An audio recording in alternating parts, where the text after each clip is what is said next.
Google Calendar has a number of features that make it easier for you to find time to meet with colleagues and for you to collaborate with them.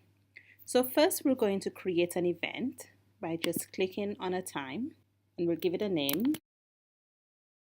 My default time frame for an event in calendar is 30 minutes, and so that's why the time has automatically gone from 9 a.m. to 9:30 a.m. I can double check that the event is on the correct calendar. If it's not, I can click on the arrow and choose a different calendar. Once I'm done, I can create event, which takes me back to calendar view, or I can edit event for more options. Here, I can repeat the event if I needed to. So if we were going to have a meeting every 2 weeks on Tuesday at the same time, this setting would allow me to quickly set this recurring meeting. If I only have 4 meetings, I could say ends after 4 occurrences and press done. Now I can add guests to my meeting. So I've added 2 participants to the meeting. I might want them to be able to edit the description if we're going to collaboratively create the agenda. And now different people can put items right into the description for the agenda. Alternatively, I can add an attachment, and this brings me right into my Google Drive where I can find a document that's going to be useful for our meeting. Alternatively, I can upload a new document from my computer. Back in Google Drive, once I find the document that I would like to attach, I could simply click on it and click on Select.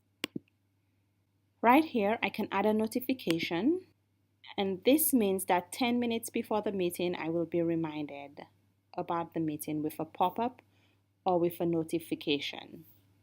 I can also change the reminder time or add a second notification.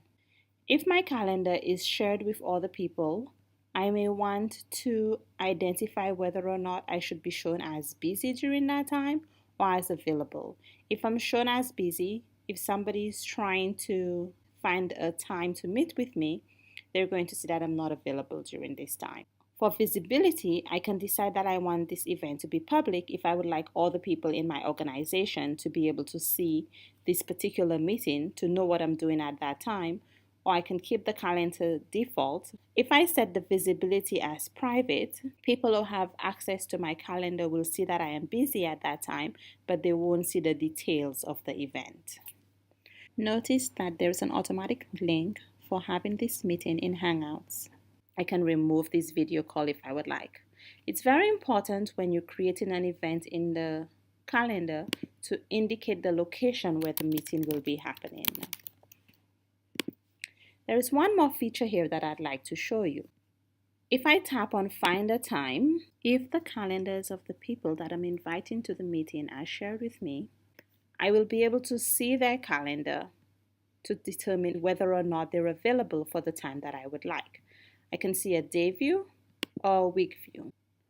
The time that I've chosen works well.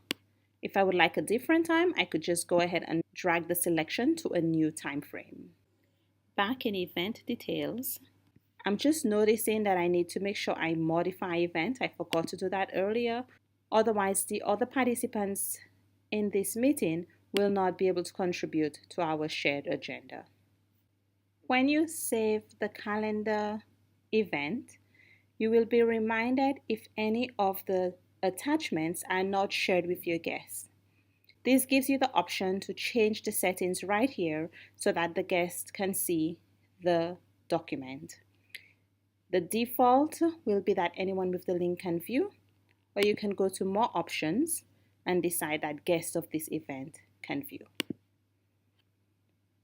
And then you will press share and save, and you will get one more notification. If I'm trying to share the document with somebody who's not inside of the organization, the system will double check that I intend to do so. So I will click on yes.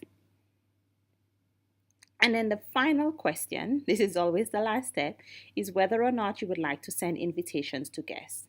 You can choose send or you can choose don't send.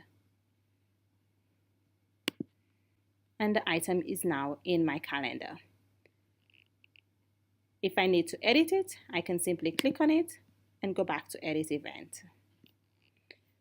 It's also a good idea if you're creating something on another calendar besides your own to copy it to your own calendar as well.